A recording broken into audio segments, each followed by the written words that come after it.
하나님 말씀 함께 보시겠습니다. 마태복음 26장입니다. 마태복음 26장 36절에서 46절까지 말씀입니다.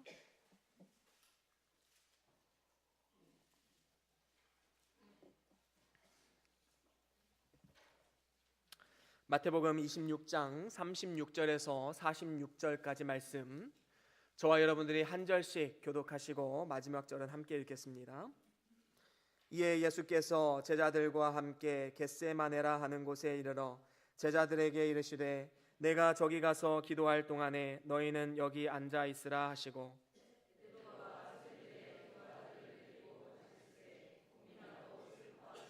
이에 말씀하시되 내 마음이 심히 고민하여 죽게 되었으니 너희는 여기 머물러 나와 함께 깨어 있으라 하시고,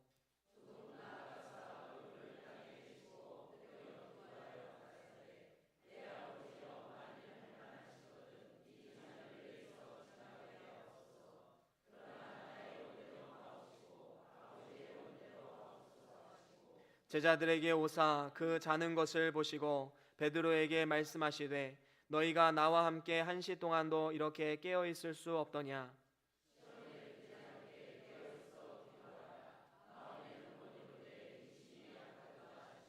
다시 두 번째 나아가 기도하여 가라사대 내 아버지여, 만일 내가 마시지 않고는 이 잔이 내게서 지나갈 수 없거든 아버지의 원대로 되기를 원하나이다 하시고,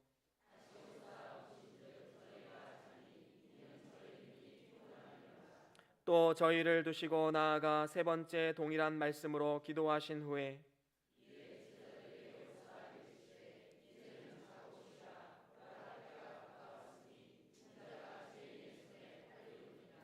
일어나 함께 가자. 보라, 나를 파는 자가 가까이 왔느니라. 아멘. 아멘. 오늘은 마태복음 26장 36절에서 46절 말씀을 통해서 기도의 이유라는 제목으로 함께 말씀을 나누기를 원합니다. 사막 기후에서 흔히 볼 수 있는 두 종류의 나무가 있습니다. 한 가지는 이렇게 생긴 나무입니다. 혹시 무슨 나무인지 아십니까? 예, 올리브 나무입니다. 이 올리브 나무는 아주 특이한 속성을 가지고 있지요. 정말로 이 사막과 같이 척박한 땅에서 이 올리브 나무는 아주 잘 자라납니다. 그리고 엄청난 열매를 맺게 됩니다. 도대체 이 사막과도 같은 곳에서 어떻게 이 올리브 나무는 잘 자라날 수 있을까? 올리브 나무는 한 15년 정도, 나무를 심으면 한 15년 정도는 열매를 맺을 수 없다고 합니다. 왜 그러냐 하면 그동안에 뿌리를 깊이 내려서 석회 안반층을 뚫고 지나가서 그 밑에 있는 물까지 그 뿌리가 닿아야 되기 때문입니다. 15년 동안 열심히 이 뿌리를 내리는 것이지요. 그리고 이제 물이 닿자마자 이제 그 다음부터 많은 열매가 맺어지는, 그래서 올리브 나무 하면 그곳에 항상 언제나 그 자리에 있고, 그리고 1000년, 2000년이 되어도 그 자리에 언제나 그 모습 그대로 있을 수 있는 그런 나무입니다. 참 우리가 닮고 싶은 나무이지요. 반면에 텀블위드라는 이런 나무가 있습니다. 역시 사막 기후에서 자라나는 나무인데요. 언뜻 보면 나뭇가지 몇 개를 이렇게 얼기설기 이렇게 만들어 놓은 것 같은 그러한 형상을 가지고 있지요. 하지만 이것도 엄연한 나무입니다. 회전초라는 나무인데 이 나무는 이제 습기를 찾아서 이제 돌아다닙니다. 그래서 바람에 의지해서 왔다 갔다 하면서 습기가 있으면 거기서 잔불을 내리고, 습기가 또 없어지면 다시 잔불을 걷어서 또 바람에 의지해서 돌아다니는 이러한 나무입니다. 더 좋은 환경을 찾아서 이리저리 헤매고 다니지만 그 모습에는 메마르고 까칠함, 그리고 어둡고 우울한 모습이 있을 수밖에 없는 것입니다. 저는 여러분들에게 묻고 싶습니다. 이 두 가지 나무 중에 여러분들은 어떤 나무와 같은 삶을 살아가기를 원하십니까? 우리는 모두 소원이 있지요. 이 올리브 나무처럼 정말로 한 곳에 뿌리를 깊이 내리고 그 안에서 하나님의 은혜 가운데 살아가고 많은 열매로 맺어지는, 그래서 어떠한 세파에도 흔들림이 없고 견고한 반석에서는 그러한 믿음을 갖기를 원합니다. 그러한 믿음을 갖기 위해서 우리는 절대적으로 필요한 것이 있는데 바로 기도하는 삶입니다. 우리 예수님을 상상하면 저는 이 올리브 나무가 상상이 됩니다. 예수님은 언제나 그 자리에서 어떠한 환경에도 굴하지 않고 끝까지 믿음으로 그 자리를 지키신 분이십니다. 어떠한 세상의 유혹과 세상의 핍박이 온다 할지라도 절대로 넘어지지 않는, 그래서 견고한 반석 위에 선 그러한 모습, 우리가 닮아야 할 모습이 아닐까 생각해 봅니다. 그렇습니다. 저는 그런 의미에서 여러분들을 향한 한 가지 소원이 있습니다. 그것은 이 세상을 살아가면서 우리에게 어떠한 시련과 고통이 온다 할지라도 기도를 통해서 좌로나 우로나 흔들리지 않고 믿음 위에 굳게 서서 올리브 나무와 같이 뿌리를 깊이 내리고 결국에는 예수님과 같이 최후 승리를 얻는 그러한 축복의 삶을 살아가는 것입니다. 그래서 하나님 나라에서 영원토록 행복한 삶을 누리는 것, 바로 저와 여러분들을 향한 하나님의 소원이기도 하고 저의 소원이기도 합니다. 그렇다면 우리가 어떻게 기도해야 되는가? 정말로 기도의 사람으로서 이 뿌리를 깊이 내리고 하나님께 귀하게 쓰임받는 사람이 되기를 원하는데, 그러면 우리는 어떻게 해야 하는가? 오늘 말씀을 통해서 하나님은 우리에게 이렇게 말씀하십니다. 예수님의 기도를 본받아라 라고 말씀하고 있습니다. 우리는 최고의 고통과 시련이었던 십자가 앞에서 하나님 앞에 기도했던 이 예수님의 기도의 모습을 통해서 우리가 이 땅 가운데 어떻게 하나님의 능력을 덧입는 삶을 살아갈 수 있을까? 우리는 그에 대한 정답을 함께 살펴볼 수 있는 것입니다. 한 3가지 정도로 요약할 수 있는데요. 첫 번째로는 하나님의 뜻에 내 뜻을 맞추는 삶입니다. 우리가 정말로 예수님의 기도를 본받아서 예수님과 같은 뿌리 깊은 나무가 되기 위해서는 하나님의 뜻에 내 뜻을 맞추는 삶을 살아가야 하는 것입니다. 예수님은 지금 제자들과 함께 겟세마네 동산으로 오르십니다. 그러면서 예수님 뭐라고 말씀하십니까? 우리 38절 우리 같이 읽어볼까요? 시작.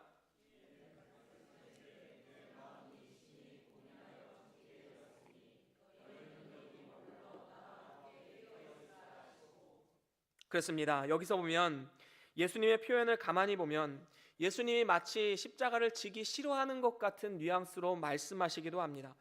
하지만 그것은 잘못된 생각이지요.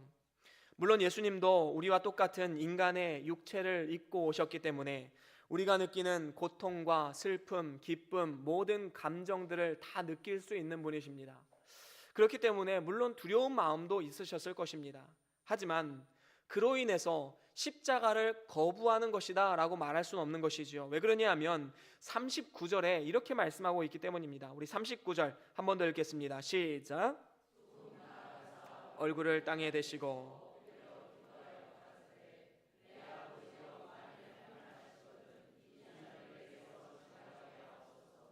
그러나 나의 원대로 마옵시고 아버지의 원대로 하옵소서 하시고. 아멘. 그렇습니다. 예수님께서 진짜로 하고 싶은 말씀은 이 그러나 다음에 나오는 문장입니다. 사실 우리가 여러 이렇게 책을 읽거나 문장을 보게 되면 그러나라고 했을 때 그 다음에 나오는 내용이 실질적으로 뭐 필자나 아니면 말하는 사람의 의도가 담긴 말이지요. 여기서도 그러나 그 다음에 뭐라고 말씀하셨는지 우리는 분명히 알아야 됩니다. 나의 원대로 마옵시고 아버지의 원대로 하옵소서. 우리는 이 기도가 필요한 것이지요.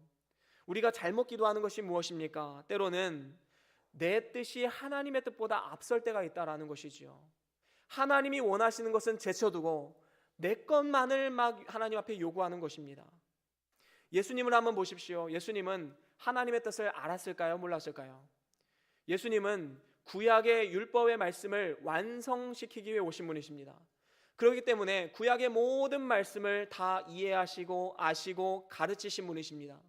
그렇다면 자신의 메시아 되심과 앞으로 장차 고난과 핍박과 십자가에 달려 죽으실 것을 예수님도 아셨을까요? 모르셨을까요? 당연히 아셨습니다. 하나님의 뜻을 알았습니다. 그렇기 때문에 예수님은 이 하나님의 뜻에 내 뜻을 맞추는 이러한 기도를 하나님 앞에 올려드렸다라는 것이지요. 그렇습니다. 나의 뜻도 물론 중요합니다.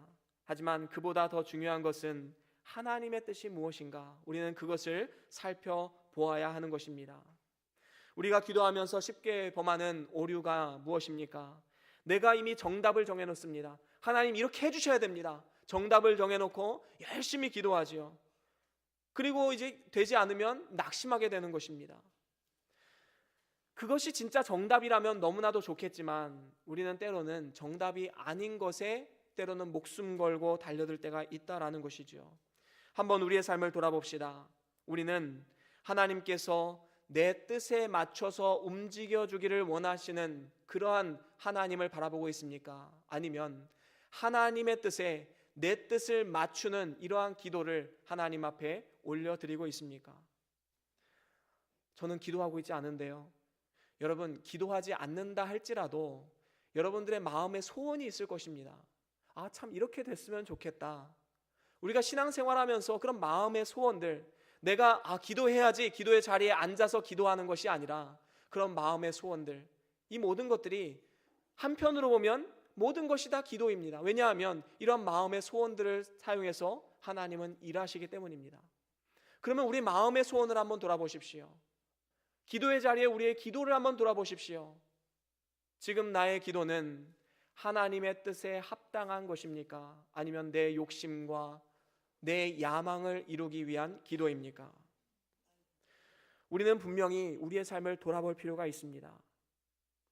기도라는 것은 성경을 통해서 우리에게 알려주신 정답에 내 뜻을 맞추는 과정입니다. 정답은 분명하지요. 문제는 내 뜻을 정답에 굴복시킬 수 있는가 하는 것이 문제입니다. 청년들은 예수 믿지 않는 사람과 결혼할까요 말까요? 기도의 대상이 아닌 것입니다. 주일 빠지고 여행을 갈까요 말까요? 이거는 기도의 대상이 될 수도 없는 것이지요. 내 아내, 내 남편 외에 누군가가 좋아지는데 어떻게 할까요? 이런 것은 기도의 대상이 될 수가 없는 것입니다. 우리는 분명히 알아야 됩니다. 하나님의 뜻이 분명한 것이 있습니다. 그러면 그 말씀에 내 뜻을 굽히는 것, 이것이 진정한 믿음의 사람이다라는 것입니다. 히브리서 기자는 예수님의 겟세마네 기도를 놓고 이렇게 표현하고 있습니다. 우리 같이 한번 읽어볼까요? 히브리서 5장 7절 함께 읽겠습니다. 시작. 그는 육체에 계실 때에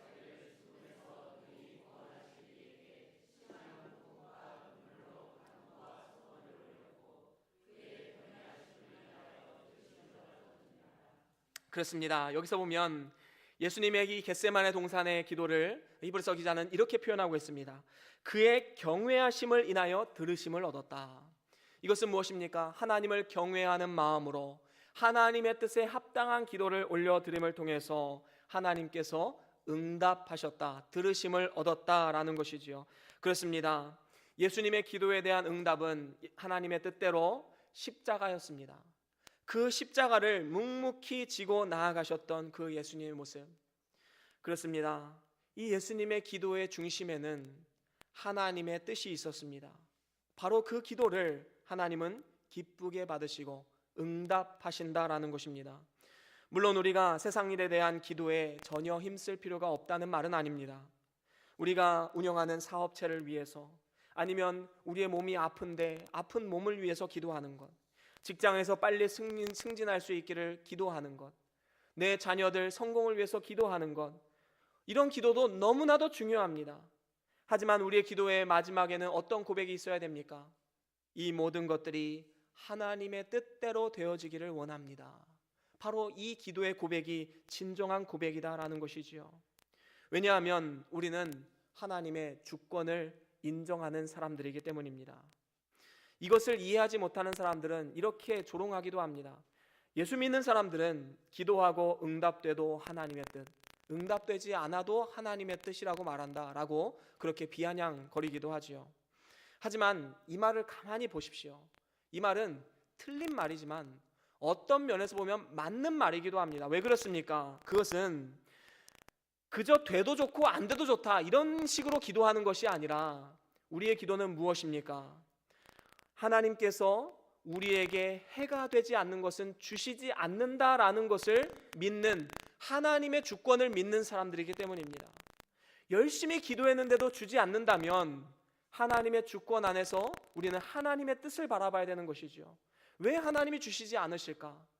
분명한 하나님의 뜻과 이유가 있지 않을까? 이 질문을 할 수 있는 사람이 바로 성숙한 신앙인이다라는 것입니다. 예를 들면 이런 것이지요. 요즘에 인경이가 조금씩 커가면서 계속 요구하는 것이 있습니다. 그게 뭐냐 하면 스마트폰이에요. 제가 이제 작년에 폴더폰을 하나 사줬거든요. 자꾸 이제 전화를 콜렉트 콜로 하다 보니까 귀찮은 거예요. 그래가지고 전화만 되는 폴더폰을 사줬습니다. 근데 이 아이가 여기서 만족하는 것이 아니라 반에 있는 아이들 다 보니까 절반 이상이 다 스마트폰을 가지고 있거든요. 자기도 사달라 이거죠. 근데 저는 거기에 대해서 저는 이렇게 말하지 않습니다. 야, 손인경, 너 한 번만 더 얘기해봐. 나 절대로 그거 안 들어줘. 저는 이렇게 얘기하지 않아요. 저는 인격적으로 설득을 합니다. 지금 네가 이 스마트폰이 필요하지 않은 이유, 인격적으로 설득을 하는 것이지요. 절대로 내치지 않습니다. 그리고 제 마음 가운데는 언젠가는 사줘야겠다는 마음이 있어요. 언제까지 거부하지는 않을 것입니다. 바로 이러한 원리예요. 우리가 기도할 때 하나님의 뜻에 합당한 것이라면 하나님 언젠가는 들어주십니다. 그런데 그 과정 가운데 하나님께서는 때로는 기다려라고 말할 때도 있고 때로는 안 돼라고 말할 때도 물론 있겠지요. 그러면 우리는 하나님 왜 이거 안 돼요? 이게 아니라 하나님 이 일을 통해서 하나님의 뜻이 무엇입니까? 하나님 나에게 해주고자 하는 음성이 무엇입니까? 우리는 그것을 바라보아야 되는 것이죠. 제가 인경이에게 스마트폰 사주지 않는다고 해서 제가 사랑이 없고 자비가 없는 아빠입니까? 절대로 그렇지 않죠. 저는 누구보다도 아이들을 사랑합니다. 그렇습니다. 내 인생의 주인이 되시는 하나님께서 자녀된 우리에게 독을 주시지 않는다는 믿음, 이것이 바로 우리가 기도를 통해서 우리의 삶을 돌아볼 필요가 있는 것입니다. 오늘 말씀에 예수님과 같은 이러한 고백, 나의 원대로 마옵시고 아버지의 원대로 하옵소서. 이것이 바로 믿음이고 이것이 신뢰입니다. 여러분, 하나님을 향한 믿음과 신뢰가 없이는 절대로 이 고백을 할 수가 없습니다. 그저 왜 안 들어주냐고 떼쓰기만 하지 절대로 하나님 앞에 아버지의 원대로 하여 주시옵소서라는 고백을 할 수가 없는 것입니다. 오늘 말씀에도 예수님께서는 하나님 앞에 3번이나 간구했지요. 39절에 한번 간구하셨고 42절에 또 간구하십니다. 44절에 또 간구하십니다. 3번째 나아가십니다. 우리는 이러한 예수님의 간구와 기도를 본받아야 합니다. 저와 여러분들이 하나님의 뜻이 무엇인지 하나님의 원대로 하여 주시옵소서. 우리는 우리의 모든 마음의 소원과 기도의 제목을 하나님 앞에 올려드릴 때 그 기도의 마지막에는 언제나 이러한 고백이 있어야 되는 것입니다. 그리고 그것을 믿음으로 순종으로 받아들이고 하나님의 응답을 경험하는, 그래서 나아가 하나님의 기쁨이 되는 저와 여러분들의 삶이 될 수 있기를 주의 이름으로 간절히 소원합니다. 그런가 하면 두 번째로 예수님의 기도를 본받으려면 시험에 들지 않기 위해서 기도하는 삶을 살아가야 됩니다. 예수님은 시험에 들지 않게 기도하라 라고 말씀하셨지요. 오늘 말씀 41절에 나와 있습니다. 우리 같이 한번 읽어보겠습니다. 오늘 말씀 41절입니다. 시작. 시험에 들지 않게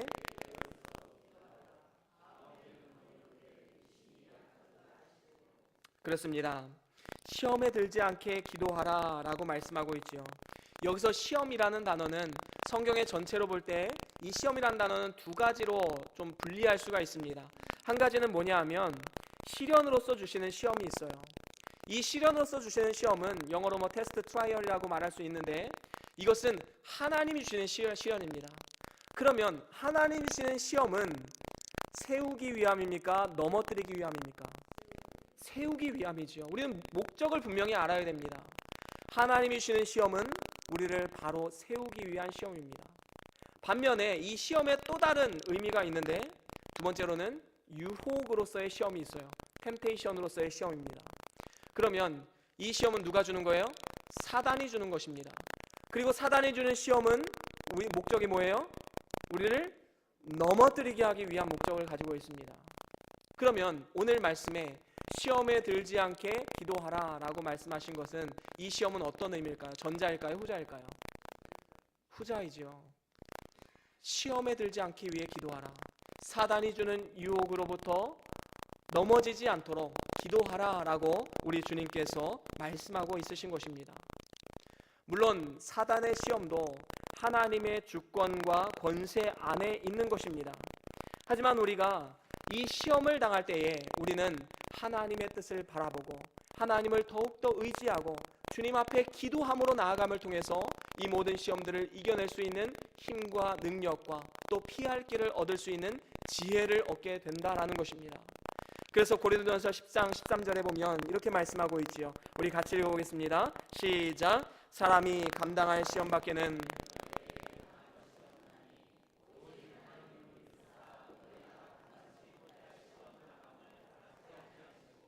시험 당할 즈음에 또한 피할 길을 내사 너희로 능히 감당하게 하시느니라. 아멘.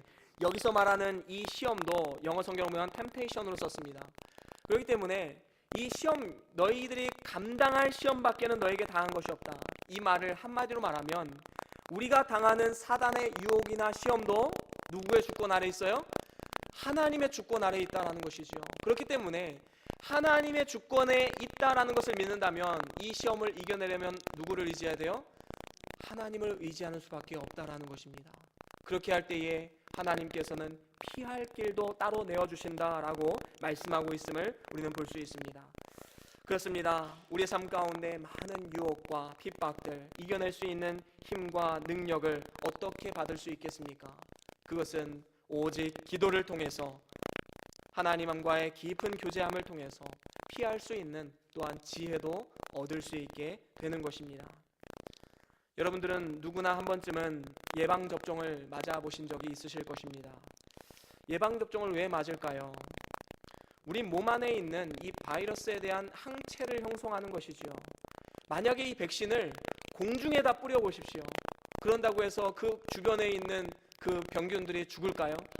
그렇지 않습니다. 백신은 우리 몸에 맞아야지만 우리 몸에 항체가 형성이 되고 나중에 그 바이러스가 들어왔을 때 그것에 대항할 수 있는 능력이 거기서 생기게 되는 것입니다. 기도도 마찬가지다라는 것이지요. 기도를 통해서 어쩌면 우리 주변의 상황과 환경이 바뀌지 않을 수도 있어요. 기도한다고 해서 갑자기 나를 핍박하는 사람이 갑자기 나를 선하게 대해준다거나 아니면 몸이 아팠던 이 육신이 갑자기 나음을 잇는다거나 이러한 일이 일어나지 않을 수도 있습니다. 하지만 중요한 것은 무엇입니까? 기도를 통해서 똑같은 환경과 상황 가운데 그것을 이겨낼 수 있는 항체, 내성이 생기게 된다라는 것이지요. 기도라는 예방주사를 통해서 이겨낼 수 있는 내성을 기르는 것입니다. 우리는 우리를 힘들게 하고 어렵게 만드는 어떤 상황 속에서 낙심되고 포기하고 싶은 유혹이 있을 것입니다. 하지만 그때마다 우리는 어떻게 해야 됩니까? 하나님 앞에 하나님, 저는 연약합니다. 도와주십시오. 우리는 엎드려서 주님 앞에 나아가야 하는 것이지요. 그렇게 할 때에 하나님의 도우시는 능력을 경험할 수 있게 되는 것입니다. 그렇습니다. 세상 권세에 대한 욕망이 생겨날 때, 하나님에 대한 불신이 생겨날 때 우리의 가장 그 약한 부분을 사단은 놓치지 않습니다. 우리를 넘어지도록 유혹할 것입니다. 우리가 그 유혹에 넘어가지 않기 위해서는 하나님 앞에 기도하는 삶을 살아가야 됩니다. 시험에 들지 않도록 기도하라는 예수님의 명령을 우리는 반드시 따라야 되는 것이지요.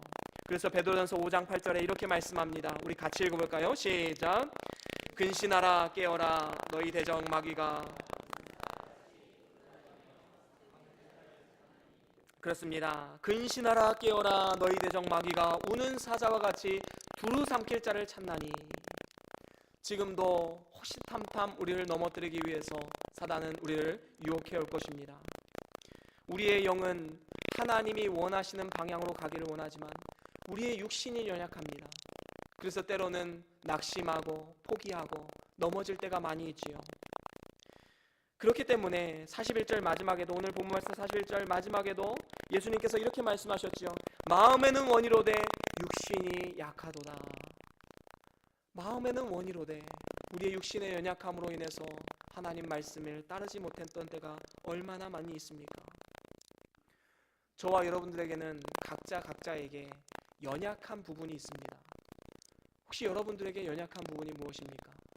사단이 지금 그것을 소시탄탄 노리고 있는 그것이 무엇입니까? 돈입니까? 명예입니까? 아니면 성적인 유혹입니까? 아니면 세상 근심과 염려입니까? 아니면 분노입니까? 미움입니까? 오늘 이 시간 나의 연약함을 알았다면 하나님의 도우심을 구하십시오. 그렇게 할 때에 우리의 연약함을 통해서 하나님이 역사하시고 그 모든 상황 가운데 날마다 기도로 무장할 때 하나님의 도우시는 능력을 경험할 수가 있게 되는 것입니다. 그래서 우리의 삶 가운데 날마다 사단의 유혹에 넘어가지 않도록 기도함을 통하여서 날마다 도우시고 승리케 하시는 그러한 하나님의 능력을 경험할 수 있는 저와 여러분들의 삶이 될 수 있기를 주의 이름으로 간절히 소원합니다. 우리 세 번째는 예수님의 기도를 본받으려면 마지막 세 번째, 기도의 때를 놓치지 말아야 합니다. 예수님의 제자들에게 이제 예수님은 이렇게 말씀하셨지요. 내가 기도하러 갈 터이니 너희들도 함께 기도로 동역해달라라고 부탁하고 올라가셨습니다. 2번이나 부탁했습니다. 하지만 제자들은 여전히 밑에서 잠을 자고 있었습니다. 그들은 너무도 졸려서 눈을 뜰 수가 없었습니다. 그리고 세 번째로 다시 또 가서 하나님 앞에 기도를 드리는 예수님을 바라보면서 그들은 아무것도 할 수가 없었습니다. 그때에 이제 세 번째 기도를 마치시고 이제 다시 내려오신 예수님께서 이렇게 말씀하십니다. 우리 마태복음 26장 45절 46절 우리 같이 쭉 읽어보겠습니다. 45장 46절 시작. 이에 제자들에게 오사 이르시되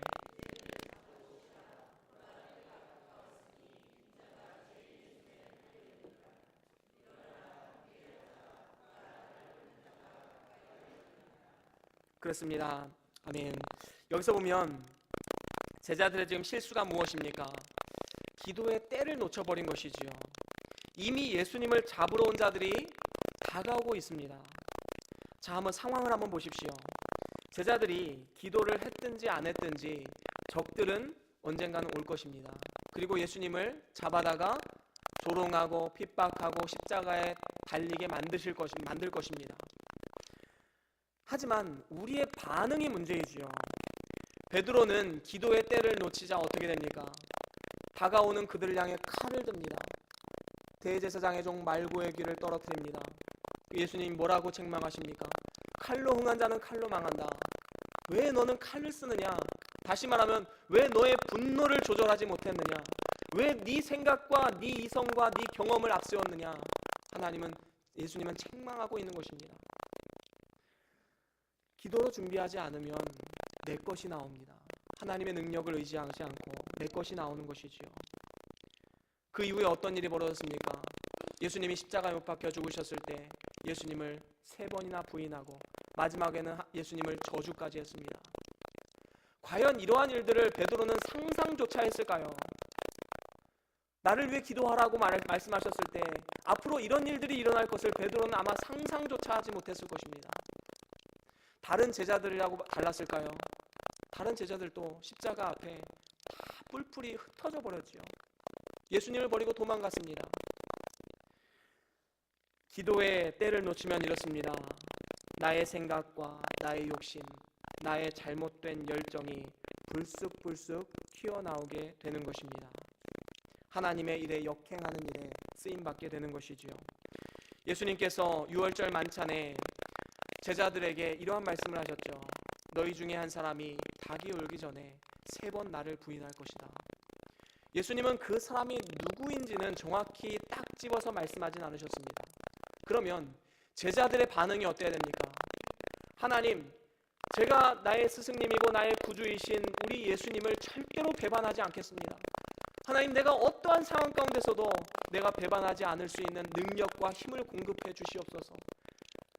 눈물을 흘리면서 베드로가 만약에 기도했다면 그 상황이 딱 닥쳤을 때 아주 멋지게 승리할 수 있었지 않았을까?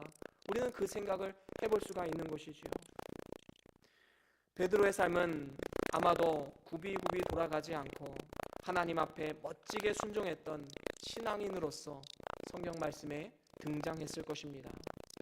하지만 기도의 때를 놓치자 상황이 급작스럽게 닥쳐올 때 자신도 모르게 예수님을 모른다고 부인할 수밖에 없었던 것입니다. 그렇습니다. 기도로서 준비하는 사람과 기도하지 않는 사람은 지금은 잘 알지 못합니다. 하지만 어떤 결정적인 상황에 딱 만났을 때 그때 알 수 있는 것이지요. 기도하지 않았던 사람은 어떠한 시련과 어려움이 생겼을 때 낙심하고 좌절합니다. 더 나아가서 하나님을 떠나기까지 합니다. 하지만 늘 기도함으로 하나님의 도우심을 구하고 하나님의 인도하심을 구하는 사람은 어떠한 상황과 환경 가운데서도 하나님을 의지하고 믿음으로 살아갈 수 있기를 소망하는 그러한 삶을 살아간다라는 것입니다. 예수님의 제자들은 실수했습니다. 하지만 그는 거기서 끝나지 않았습니다. 그들은 다시 하나님을 붙잡았습니다. 여러분, 지금까지 실수한 것 전혀 개의치 마십시오. 이제부터가 중요합니다. 이제부터는 하나님을 의지하고 하나님 앞에 기도의 삶을 살아가십시오. 우리 한번 말씀 읽어볼까요? 사도행전 1장 12절, 예수님의 제자들이 어떻게 살았는지 12절, 13절, 14절 우리 다 같이 한 목소리로 함께 읽겠습니다. 시작. 제자들이 감람원이라 하는 사람들로부터 안식일에 가기 알맞은 길이라 들어가 저희 요한은 다락에 올라가니 베드로, 요한, 야고보, 안드레와 빌립, 도마와 바돌로메, 마테와 및 알페오의 아들 야고보, 셀로닌 시몬, 야고보의 아들 유다가 다 거기 있어 여자들과 예수의 모친 마리아와 예수의 아우들로 더불어 마음을 같이하여 전혀 기도에 힘쓰니라. 아멘, 아멘. 바로 이것이 초대교회의 모습이었습니다. 제자들 모두 다 실수했습니다. 실패했습니다. 하지만 그들은 거기서 끝이 아니라 그들은 예수님이 승천하신 이후에 다 한자리에 모였습니다. 하나님을 붙잡았습니다. 이전의 실수를 만회하기 위해서 열심을 다해서 하나님 앞에 기도합니다. 그렇게 할 때 어떤 일이 일어납니까? 초대교회의 그 부흥의 역사, 복음의 폭발적인 역사, 이러한 역사에 귀하게 쓰임받게 된 것입니다. 그들이 만약에 여전히 기도하지 않았다면 오늘날 그 복음은 우리나라에도 오지 않았을 것입니다. 저와 여러분들은 아무 소망도 없이 인생의 이유와 목적도 모른 채 이 땅에서 그저 소리 없이 없어지는 그러한 존재였을 것입니다. 하지만 하나님께서는 이 실수를 만회하기 위해서 열심을 다해 기도했던 이 제자들을 통해서 하나님은 역사하셨습니다. 그리고 예수님이 말씀하신 것처럼 예수님이 하셨던 그 일보다 더 놀라운, 더 큰 일들을 제자들은 감당할 수 있었던 것입니다. 그렇습니다. 지금은 기도해야 할 때입니다. 이제는 마지막 때입니다. 정말로 예수님이 오실 날이 머지 않았습니다. 우리가 이 땅 가운데 어디에 소망을 두고 살아가야겠습니까? 우리의 환경과 상황을 보면서 그저 낙심하거나 아니면 환경이 좋다고 해서 즐겁고 만족하는 삶을 살아가고 있습니까? 여러분, 기도의 때를 놓치지 마십시오. 기도의 때를 놓치면 결정적인 순간에 우리는 예수님을 부인하거나 실수할 수밖에 없습니다. 세상에 유혹이 올 때 이겨낼 수 있는 힘과 능력을 달라고 기도하시고 끝까지 믿음으로 승리해서 하나님 앞에 서는 그날까지 우리의 믿음을 지켜달라고 날마다 기도하며 나아가야 하는 것입니다. 이제 말씀을 마무리합니다. 사랑하는 우리 성도 여러분, 오늘 말씀을 통해서 환경의 지배를 받지 않는 견고한 신앙인이 되기 위해서 우리는 예수님의 기도를 본받아야 함을 함께 나누었습니다. 예수님의 기도는 세 가지로 우리가 요약할 수가 있습니다. 첫 번째는 무엇이었습니까? 그렇습니다. 하나님의 뜻에 내 뜻을 맞추는 것입니다. 내 욕심과 내 야망을 위해서 물론 기도도 해야겠지만 더 나아가서 하나님의 뜻이 무엇인가, 하나님의 원대로 하여 주시옵소서라는 믿음의 고백이 우리에게 필요한 것입니다. 두 번째는 무엇입니까? 그렇습니다. 우리는 끊임없이 시험에 들지 않기를 기도해야 됩니다. 악한 사단이 나를 유혹해 올 때 넘어지지 않기를 우리는 항상 기도로서 나아가야 하는 것입니다. 세 번째는 무엇입니까? 그렇습니다. 기도의 때를 놓치지 않는 것입니다. 우리가 이 세 가지를 꼭 기억하시길 바랍니다. 구슬이 서말이어도 꿰어야 보배입니다. 오늘도 기도해야 할 이유를 세 가지를 말씀드렸지만 여러분들이 기도하지 않는다면 이 모든 보배는 보배가 될 수 없습니다. 이것을 깨어서 실질적으로 내 삶 가운데 기도의 삶을 살아가야지만 우리의 삶은 더욱더 하나님의 살아계심을 경험할 수 있는 삶이 되는 것입니다. 그렇습니다. 이를 위해서 기도를 결단하십시오. 새벽 기도도 좋고 수예배도 좋고 주일 예배, 오후 예배, 모든 예배가 다 기도입니다. 여러분, 찬양하는 것은 기도일까요? 아닐까요? 집에서 찬양 듣는 것 기도일까요? 아닐까요? 기도입니다. 5대 묵상을 묵상하는 것 기도일까요? 아닐까요? 기도입니다. 그냥 하나님 앞에 하나님 저 죽겠어요 눈물만 흘리는 것 기도일까요? 아닐까요? 기도입니다. 이 모든 것이 기도라고 본다면 우리는 관계적 측면에서 보아야 합니다. 하나님과의 깊은 관계를 누리는 것. 장소나 시간에 구애받지 않고, 장소가 멀어서 교회에 못 나오시는 분들은, 새벽에 못 나오시는 분들은 집에서 하셔도 됩니다.